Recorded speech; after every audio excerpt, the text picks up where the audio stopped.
Welcome back, dear students. We are here with another module of reactions of organolithium compounds. This module is module 5 part C. Part B में हम लोगों ने जो discussion किया था वहाँ हमने ऑर्गेनोलिथियम की कुछ रिएक्शंस को डिस्कस किया था. बेसिकली हमने reactions of organolithium with carbon dioxide इसके साथ हमने डिस्कशन को कंक्लूड भी किया था. आज का डिस्कशन हम उसी लेक्चर के कंटिन्यूएशन में स्टार्ट करेंगे. हमने पिछले लेक्चर में देखा था कि reactions of organolithium compound with carbon dioxide, वहाँ पर एक चीज़ हमने नोटिस किया था कि when we have excess of organolithium reagent and if we react that reagent set with carbon dioxide, in that case depending on the stoichiometry of organolithium reagent, respective products will formed. One equivalent carboxylic acid, two equivalent ketone, three equivalent corresponding alcohols. Clear था? अब to equivalent के case में ही या हम देखते हैं कि अगर आपको कीटोन जो हमें पिछले डिस्कशन में देखा था हमने, वहाँ पर if we have two equivalents of same organolithium reagent, तो वहाँ पर जो कीटोन हमें मिलेगा that ketone will be symmetrical ketone. देख लेते हैं एग्जाम्पल में.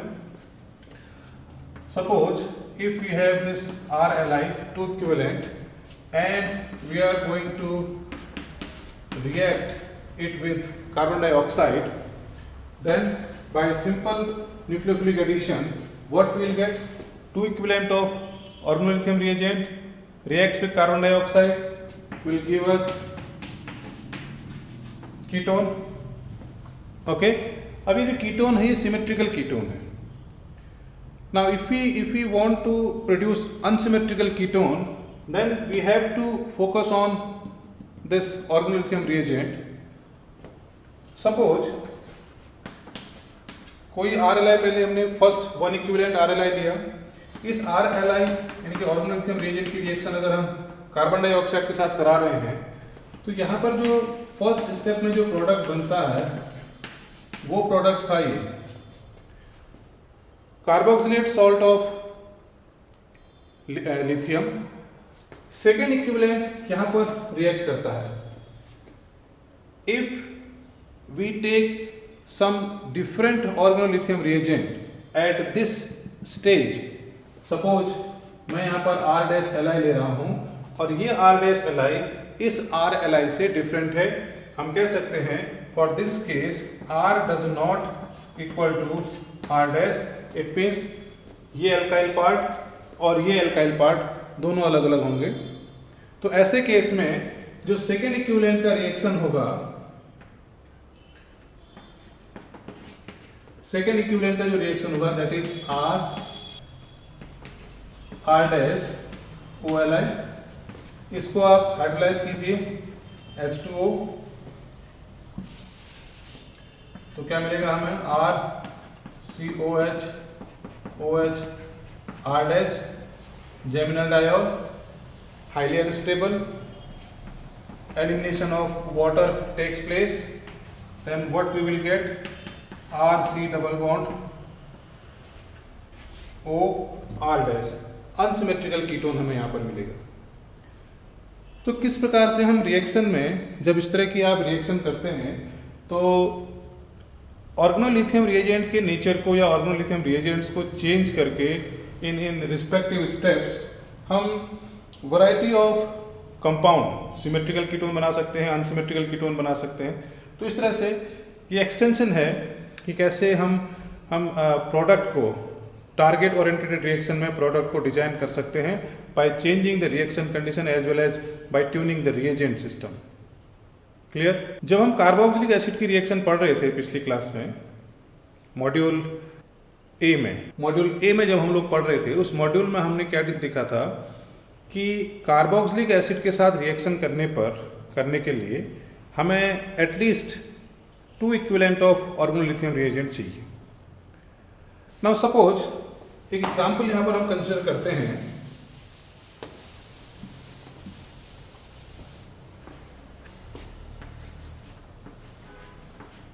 सपोज ये कोई कार्बोक्सिलिक एसिड है, साइक्लोहेक्सेनोइक एसिड। ओके, साइक्लोहेक्सेनोइक एसिड की रिएक्शन, अब मैं यहाँ पर रिएक्शन कंडीशन लिख रहा हूँ, 4 equivalent of butyl lithium, 4 equivalent of methyl lithium in presence of TMSCl, then subsequent hydrolysis, हमें ये कंडीशन गिवन है, हमको ये परफॉर्म करना है। ठीक है, अब लास्ट लेक्चर में जो हमने डिस्कस किया था उसको देखते हैं कि कार्बोक्सिलिक एसिड जब हमने लिया था, कोई भी कार्बोक्सिलिक एसिड से, for example I right here simple RCOH, इस कार्बोक्सिलिक एसिड की रिएक्शन जब आप एक्सेस ऑफ ऑर्गेनोलिथियम रिएजेंट में कराते हैं, से फॉर एग्जांपल इसको मैं यहाँ पर एक्सेस ऑफ R-Li करता हूँ, तो इस केस में हमें रिएक्शन कहाँ तक जा रही थी? रिएक्शन अल्कोहल फॉर्मेशन तक जा रही थी। यहाँ पर जो फाइनल प्रोडक्ट बना था, अगर आप प्रीवियस लेक्चर को रिवाइज करके देखेंगे तो यहाँ पर जो फाइनल प्रोडक्ट बना था, that final product was this R-, this compound, tertiary alcohol. Means कि if we take excess of organolithium reagent in that particular time, हमारा रिएक्शन पर कंट्रोल नहीं है, रिएक्शन कार्बोक्सिलिक एसिड से अल्कोहल पर जाके रुक जाती है। ठीक है, मीन्स लास्ट जो रिड्यूस्ड फॉर्म है इसकी, वहां तक रिएक्शन चली गई।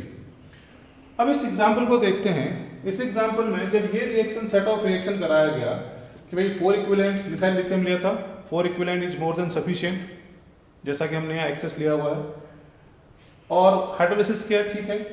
इन दैट केस जो इसमें प्रोडक्ट मिला, और जब इस प्रोडक्ट जो मिला वो प्रोडक्ट यहाँ पर ये मिला कीटोन, जबकि होना क्या चाहिए था, if we react any carboxylic acid in excess of organolithium compound on subsequent hydrolysis we'll get this tertiary alcohol। यहाँ पर भी टर्सरी अल्कोहल हमें मिलना चाहिए था, बट इन दोनों रिएक्शन में अगर आप डिफरेंस देखोगे, डिफरेंस बहुत ज़्यादा नहीं है, केवल एक रिएजेंट का डिफरेंस है, this is टेट्रामिथाइल silyl chloride, TMSCl। अब देखेंगे इस TMSCl का रोल क्या है, कैसे TMSCl ने एक्सेस मिथाइल लिथियम होने के बावजूद रिएक्शन को कीटोन पर लाके रोक दिया, उसको फर्दर अल्कोहल तक नहीं जाने दिया। ओके, इसको करते हैं, इसे कहते हैं कंट्रोल ऑन द रिएक्शन। कैसे आप रिएक्शन को कंट्रोल करेंगे? TMSCl की जो डिस्कशन है उसको हम इन बिटवीन दिस मैकेनिज्म में डिस्कस करेंगे। सबसे पहले हम यहाँ पर मिथाइल लिथियम से इसकी रिएक्शन करा रहे हैं। First equivalent of methyl lithium, since it is basic in nature, acid, पहला रिएक्शन जो होगा वो सिंपल एसिड बेस रिएक्शन होगा, this double bond OO Li और माइनस क्या हो जाएगा यहाँ पर plus CH4 CH3 plus H CH4। Clear है? अब इसकी reaction second equivalent of methyl lithium से कराते हैं। अब सेकेंड इक्विवेलेंट का मिथाइल लिथियम से जब रिएक्शन कराएंगे, this methyl lithium will give nucleophilic addition on this carbon like this, and what we will get?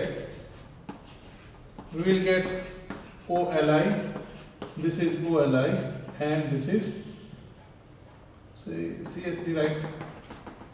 Me or CH3 both are same, I will write CH3। जैसे इस reaction पर पहुंचा, hydrolysis से पहले TMSCl है यहाँ पर, ये टेट्रामिथाइल सिलाइल क्लोराइड इस डाई अल्कोक्साइड के साथ रिएक्शन करके करस्पॉन्डिंग सिलाइल एसिटल बनाएगा। सिलाइल एसिटल का मतलब कि आप यहाँ पर TMSCl लिखिए, और TMSCl लिखने के बाद जो प्रोडक्ट बनेगा, I will write this product over here,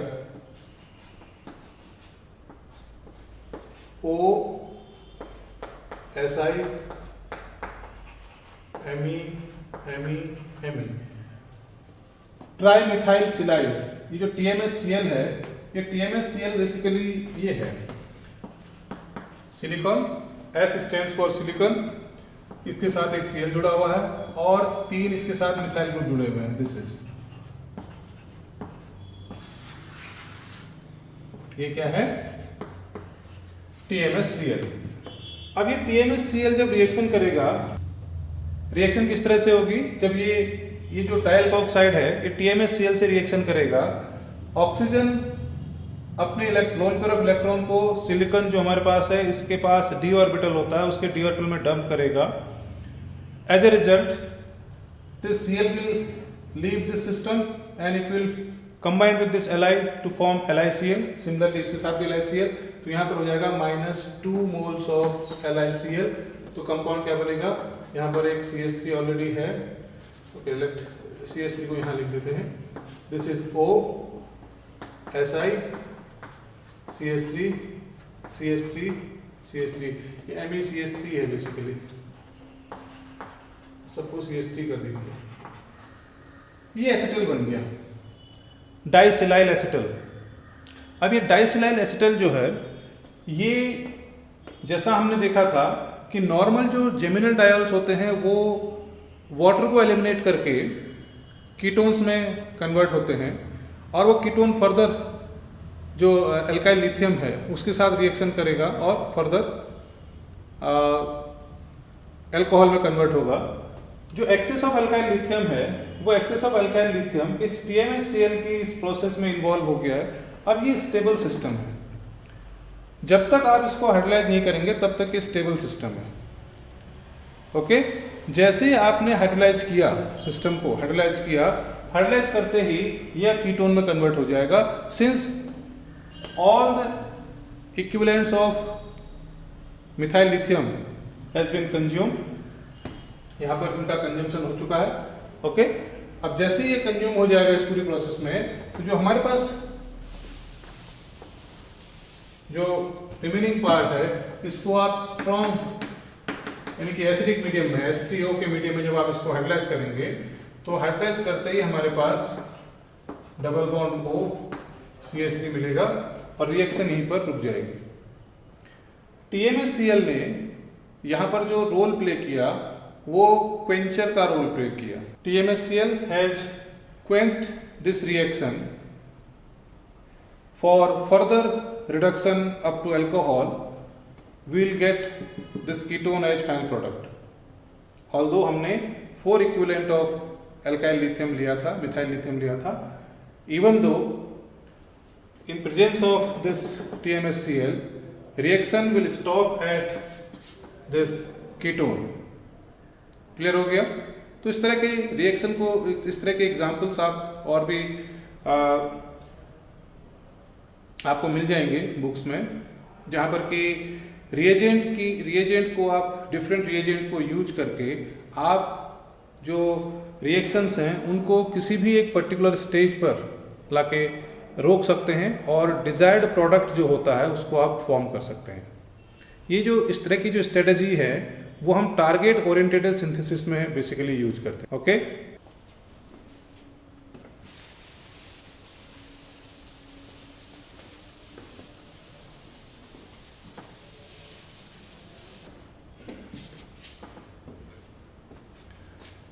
next example देखते हैं। नेक्स्ट एग्जाम्पल है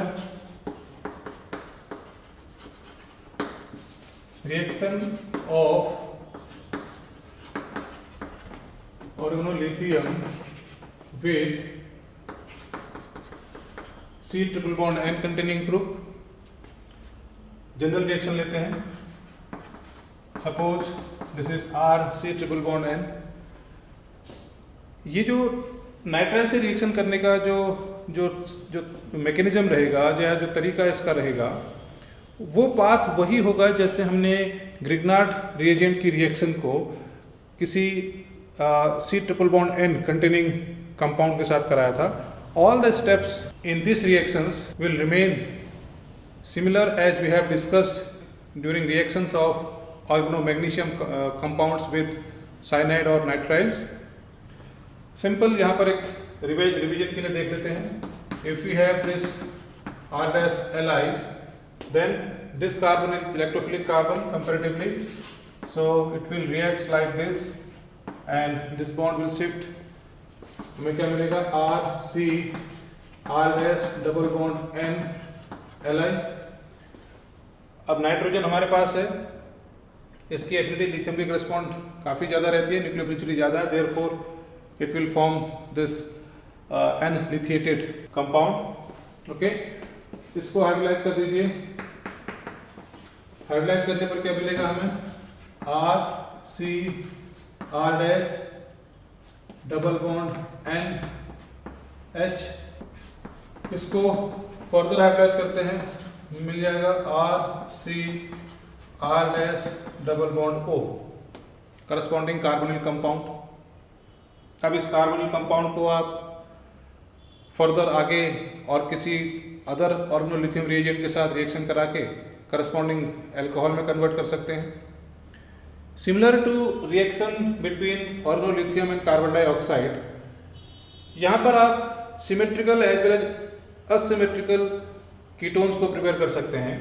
यदि हम इस R और R डैश को सिमिलर अल्काइल ग्रुप ले लें, फॉर एग्जांपल ये मिथाइल हो जाए और ये मिथाइल लिथियम हो जाए, तो उस केस में हमारे यहाँ पर जो मिलेगा वो एसीटोन मिलेगा, और एसीटोन सिमेट्रिकल कीटोन है. आप इसको इथाइल ले लीजिए, इसको भी इथाइल ले लीजिए, डाइथाइल कीटोन मिलेगा आपको. ओके, तो वो भी सिमेट्रिकल रहेगा. लेकिन अगर मैं इसको मिथाइल लेता हूँ और इसको इथाइल लेता हूँ, तब यहाँ पर ये मिथाइल हो जाएगा और ये इथाइल हो जाएगा. तो ऐसे केस में जो कीटोन आपको मिलेगा वो कीटोन अनसिमेट्रिकल कीटोन होगा, सिमेट्री वहाँ पर नहीं रहेगी. तो इस तरह से आप वैरायटी ऑफ प्रोडक्ट्स को depending on the nature of this alkyl group as well as this alkyl group आप चेंज कर सकते हैं. क्लियर हो गया? इसके एग्जांपल्स आप मैकेनिज्म यही है जैसा सिमिलर मैकेनिज्म हमने ऑर्गेनोमैग्नीशियम में देखा था, सेम मैकेनिज्म यहाँ पर भी है. You can find numerous examples in your text book. Strategy will remain same.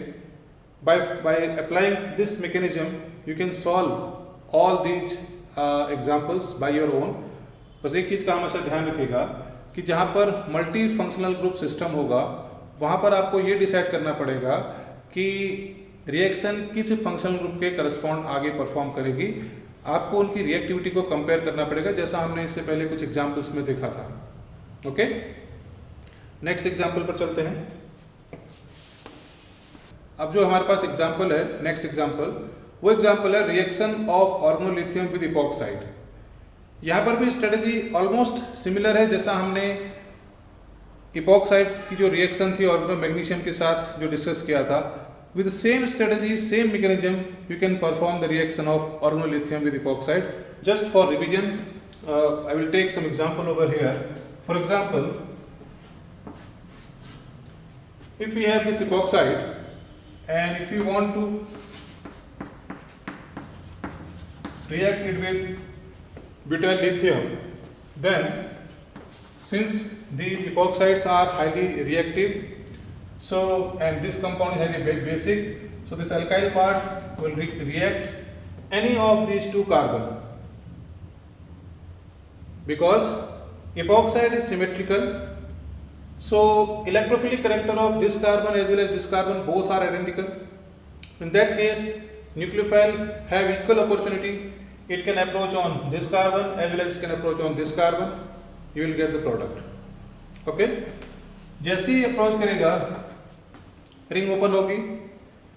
Since one plane of this molecular system, molecular plane जो होगा उसका एक plane जो occupied है ऑक्सीजन से, therefore incoming group जो होगा, if epoxide ring is forming in this plane, epoxide ring इसमें फॉर्म हो रहा है, तो जो एल्काइल पार्ट होगा वो बिलो प्लेन से अप्रोच करेगा इन दोनों कार्बन पर.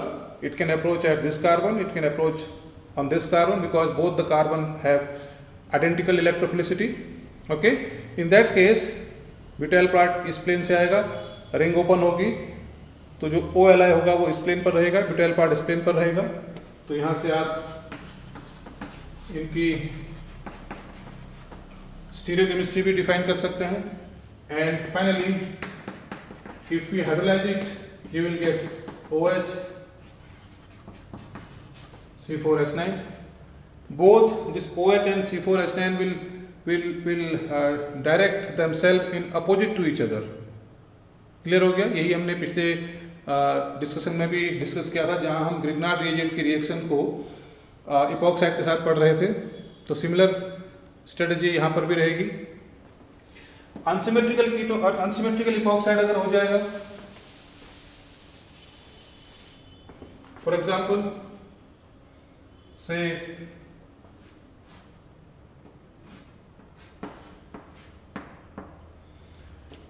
ये कोई इपॉक्साइड है, अनसिमेट्रिकल इपॉक्साइड है.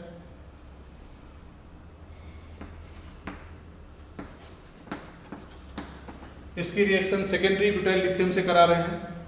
ओके, तो सेकेंडरी ब्यूटाइल लिथियम से जब हम कराएंगे इसकी रिएक्शन, तो अनसिमेट्रिकल के केस में आपके पास पॉसिबिलिटी तो यहां पर भी है अप्रोच करने की, पॉसिबिलिटी यहां पर भी है, पर सेलेक्टिवली ऑर्गेनोलिथियम रिएजेंट किस कार्बन पर अप्रोच करेगा, this organolithium reagent will prefer to approach on that electrophilic carbon which is less sterically hindered और which is less substituted.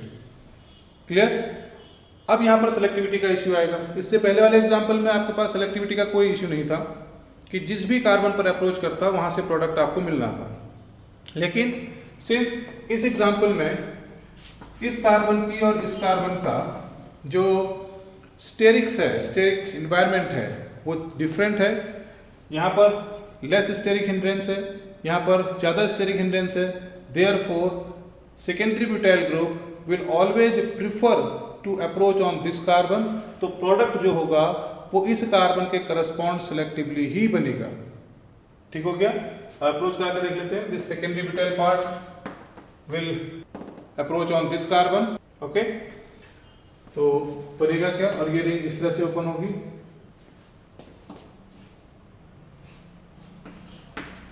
OLI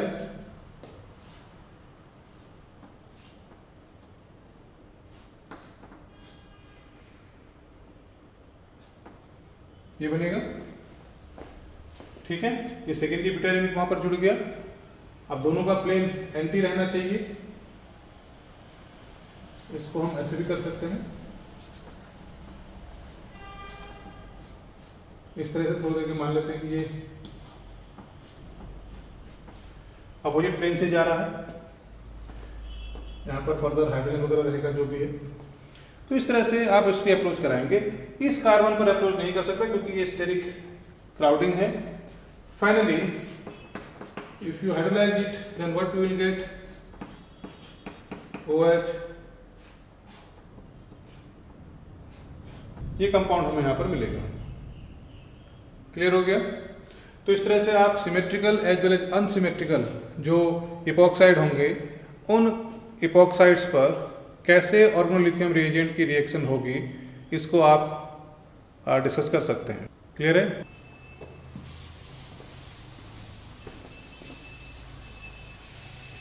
since अभी हम केवल जनरल रिएक्शंस, जो कॉमन रिएक्शंस हैं functional group के साथ, उन एग्जाम्पल्स को देख रहे हैं. इसकी कि general strategy of organolithium reagent in context of reaction with different functional groups, उसको हम जस्ट एज ए रिवीजन हम यहाँ पर देख रहे हैं. Because all the reactions will follow similar strategy what we have discussed during the reactions of organomagnesium with different functional groups. अब इसी सीरीज में जो नेक्स्ट रिएक्शन आता है वो आता है reaction with alpha beta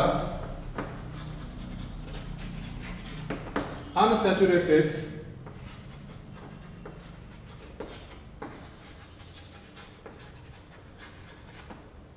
compounds. Okay, reactions with alpha beta unsaturated compounds. एक एग्जांपल ले लेते हैं. से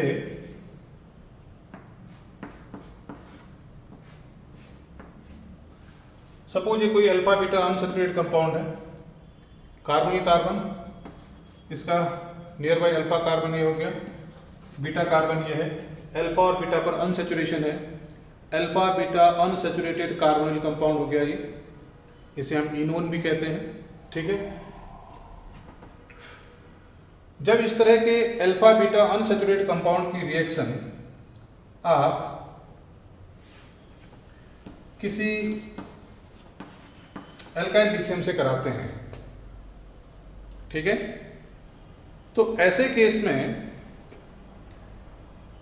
दो तरह के पॉसिबिलिटीज पॉसिबल हो सकती हैं। अवेलेबल जो हमारे पास इलेक्ट्रोफिलिक साइट्स हैं वो दो इलेक्ट्रोफिलिक साइट हैं। इलेक्ट्रोफिलिक साइट दो कौन सी हैं? एक तो इलेक्ट्रोफिलिक साइट है ये, और दूसरा इलेक्ट्रोफिलिक साइट है ये जो दो कार्बन हैं ये इलेक्ट्रोफिलिक इन नेचर है। कैसे इलेक्ट्रोफिलिक इन नेचर है इसको देखते हैं। ये हमारे पास मॉलिक्यूल है, ये रेजोनेंस में है, कॉन्जुगेटेड सिस्टम है। तो ये कॉन्जुगेटेड सिस्टम आपको इस तरह का एक रेजोनेटिंग स्ट्रक्चर दे सकता है। This carbon will have positive character. Similarly oxygen के ठीक सेकेंड कार्बन जो हमारे पास रहेगा ये डायरेक्टली अटैच्ड कार्बन, ये भी इलेक्ट्रोपॉजिटिव रहेगा। तो इस मॉलिक्यूल में हमारे पास दो इलेक्ट्रोफिलिक कार्बन है। जब इस तरह का सिचुएशन आता है कि when we have two reactive sites and reagent has to decide where it will react, तो ऐसे सिचुएशन को हम केमोसिलेक्टिविटी का इश्यू बोलते हैं। वहाँ पर केमोसिलेक्टिविटी अगर किसी एक पर्टिकुलर पोजीशन पर ये अप्रोच करता है out of these two, then this kind of approach is known as chemoselective approach. दो केमिकली रिएक्टिव साइट्स आपके पास अवेलेबल थी जहाँ पर कि रिएजेंट रिएक्शन कर सकता था, बट रिएजेंट ने सिलेक्टिवली किसी एक ही पोजीशन पर अप्रोच किया। अब सिंस वो जो सिलेक्टिविटी होगी वो केमिकल रिएक्टिविटी के अगेंस्ट सिलेक्टिविटी है, therefore it is known as chemoselectivity. अब जब केमोसिलेक्टिविटी का इशू रहेगा तो उसके लिए कैसे डिसाइड करेंगे? उसके लिए डिसाइड किया जाना है इस रिएजेंट की रिएक्टिविटी से। Organolithium reagents are extremely reactive, highly basic in nature. Ionic character आपने देखा था इसका, कार्बन लिथियम बॉन्ड का मैक्सिमम था। जब आयनिक करेक्टर मैक्सिमम होगा तो पोलैरिटी मैक्सिमम होगी उस बॉन्ड की, और पोलैरिटी मैक्सिमम होगी तो उसकी रिएक्टिविटी मैक्सिमम होगी। ये हाईली रिएक्टिव है। अब हाईली रिएक्टिव होगा तो इस सेंटर की अगर हम बात करते हैं इस कार्बन की इलेक्ट्रोफिलिसिटी, ये कार्बन इलेक्ट्रोपॉजिटिव तभी पॉसिबल हो पाएगा जब ये बॉन्ड शिफ्ट होकर रेजोनेंस में पार्टिसिपेट करेगा। मींस टाइम लैगिंग है, वहां पर रेजोनेंस होगा तब इलेक्ट्रोफिलिक कार्बन जनरेट होगा। Okay, means time taking situation है। अब जब इस तरह, जबकि यहां पर क्या है कि this is electrophilic in nature. If I write this double bond as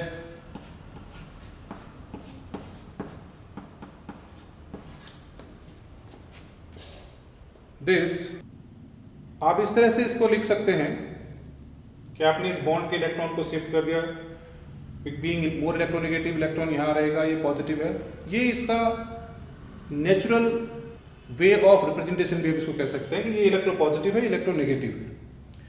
When this positive charge will delocalize via this conjugated system and reach over here, then this carbon will become electrophilic in nature. Means कि ये time lagging है, and if you have extremely reactive reagent, it won't give you much time to rearrange the electronic system, to rearrange the electronic arrangement, to resonate one form to another form. Immediately it will react to the more reactive center. Okay, तो जैसे ये highly reactive system है, ये reactive system आपको इतना time नहीं देगा कि आप इस सिस्टम को रेजोनेट होने के बाद इस कार्बन पर इलेक्ट्रोपॉजिटिव कैरेक्टर आने दें। Means like this O negative, this ये इधर आएगा तभी यहाँ आएगा, इतना समय आपको ये नहीं देगा। देयरफॉर एल्काइल लिथियम जो रिएजेंट्स होते हैं या जो ऑर्गेनोलिथियम रिएजेंट होते हैं, ये इसी कार्बन पर अप्रोच करेंगे immediately because of their high reactivity. तब क्या होगा, सिस्टम ये यहाँ जाएगा और ये इस तरह शिफ्ट होगा OLi, एंड दिस CH3। आप इसको हाइड्रोलाइज कर दीजिए। जैसे ही हाइड्रोलाइज करेंगे तो आपको फाइनल प्रोडक्ट मिल जाएगा। This is OH, this and this is CH3। Okay, ये जो एडिशन है, ये जो मोड ऑफ एडिशन है, इस मोड ऑफ एडिशन को हम कहेंगे क्या? 1-2 एडिशन। ये हमने ग्रिग्नार्ड रिएजेंट में भी देखा था। ग्रिग्नार्ड रिएजेंट में आपने एक बहुत इंटरेस्टिंग चीज देखी होगी। Being less reactive than alkyl lithium, Grignard reagent perform usually 1-4 addition, क्योंकि इसकी रिएक्टिविटी कम है। जब रिएक्टिविटी कम होगा तो that reagent may allow this system to resonate and to give you this kind of structure, so that alkyl part of Grignard reagent will approach over here and subsequent hydrolysis will give you 1-4 addition product। Clear है? लेकिन ऐसा नहीं है कि alkyl lithium में आपको 1-4 addition नहीं मिलता है। एल्काइल लिथियम के केस में भी हमें 1-4 एडिशन मिलते हैं। कब मिलेंगे? When we use copper 1 salt along with this alkyl lithium, we will get 1-4 product. जैसा मैग्नीशियम के केस में हमने कॉपर 1 सॉल्ट का जो डिस्कशन था वो किया था कि कैसे कॉपर 1 सॉल्ट जो है 1-4 एडिशन को फैसिलिटेट करता है। वो क्या करेगा? By forming a complex, by forming a new reagent which is dialkyl lithium cuprate। Dialkyl lithium cuprate जैसी फॉर्म होगा, इसकी रिएक्टिविटी कंपैरेटिवली एल्काइल लिथियम से कम हो जाएगी। अब जब एल्काइल लिथियम से इसकी रिएक्टिविटी कम हो जाएगा, तब उस केस में क्या होगा कि सेलेक्टिविटी इंक्रीज करेगी कि किस पोजीशन पर जाना है, और रिएजेंट उसी पोजीशन पर जाना प्रेफर करेगा जहां पर लेस स्टेरिक्स होगी, जहां पर उसको आसानी से अप्रोच करने में आसानी होगी, बहुत ज़्यादा स्टेरिक हिंड्रेंस या रिपल्सन को फेस नहीं करना पड़ेगा। जैसा कि यहाँ पर है, ये एक मिथाइल ग्रुप है, ये भी एल्काइल ग्रुप है। मिथाइल ग्रुप को इस सेंटर पर आना है तो ये रिपल्सन को फेस कर सकता है। अगर इस सेंटर की बात करते हैं तो यहाँ पर स्टेरिक हिंड्रेंस बहुत कम है, तो इसको यहाँ आने में आसानी होती। But because of its high reactivity, it won't allow you to resonate this structure to give you to make this carbon electrophilic and approach this alkyl part on this carbon। लेकिन जैसे ही आप यहाँ पर CH3Li के साथ copper 1 salt, copper iodide, copper bromide, इस तरह का सॉल्ट यूज करेंगे, these two will combine together first to give you dialkyl lithium cuprate। Dialkyl lithium cuprate means CH3Li plus Cu, that is equal to 2 CH3 whole twice CuLi। This is 2, this is say copper iodide plus LiI। ये हमारी reaction हमने magnesium के case में भी देखा था। ऐसे case में जब ये रिएजेंट बनेगा, दिस रिएजेंट, इसका रिएक्टिविटी इस रिएजेंट की रिएक्टिविटी से कम हो जाएगा। जब रिएक्टिविटी कम होगा तो सेलेक्टिविटी बढ़ेगा, and this reagent, this newly form reagent will prefer to approach selectively on less sterically hindered carbon. अब उस केस में क्या होगा? we'll do it again separately। this plus CH3 whole twice CuLi, one alkyl part over here, second here, this will move like this, OLi CH3। आप इसको hydrolyse कर दीजिए, H2O OH CH3। ठीक है, अब ये जो रिएजेंट है, ये जो इनॉल फॉर्म है, ये इनॉल फॉर्म फर्दर टॉटोमराइज करेगा। Enol form is less stable than keto form. ये क्या हो जाएगा? ये कंपाउंड बनेगा final.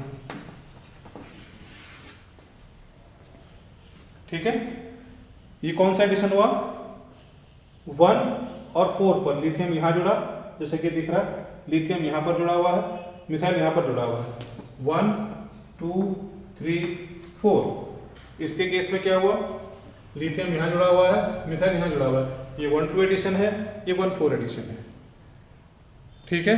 In presence of copper 1 salt, alkyl lithium और organolithium reagent will prefer to give 1,4 addition because of the formation of dialkyl lithium cuprate, which is comparatively less reactive than alkyl lithium reagents. That's why selectively that will give 1,4 addition product. Clear हो गया। तो आज के इस lecture तक यानी कि 5C part तक हम लोगों ने जो जनरल रिएक्शंस हैं ऑर्गेनोलिथियम की जनरल फंक्शनल ग्रुप के साथ, कार्बोनिल के साथ हमने देखा, देन एसिड ग्रुप के साथ देखा, एसिड डेरिवेटिव के साथ देखा, कार्बन डाइऑक्साइड के साथ हमने देखा, इपॉक्साइड के साथ देखा, नाइट्राइल के साथ देखा। तो इन सब के साथ रिएक्शन हमने देखी। इन रिएक्शंस के साथ हम आज का ये लेक्चर कंक्लूड करते हैं। नेक्स्ट लेक्चर में हम कुछ एडवांस रिएक्शंस इसके देखेंगे, other than these common functional group transformation reactions, कुछ अदर रिएक्शंस को डिस्कस करेंगे। Till then, thank you for watching.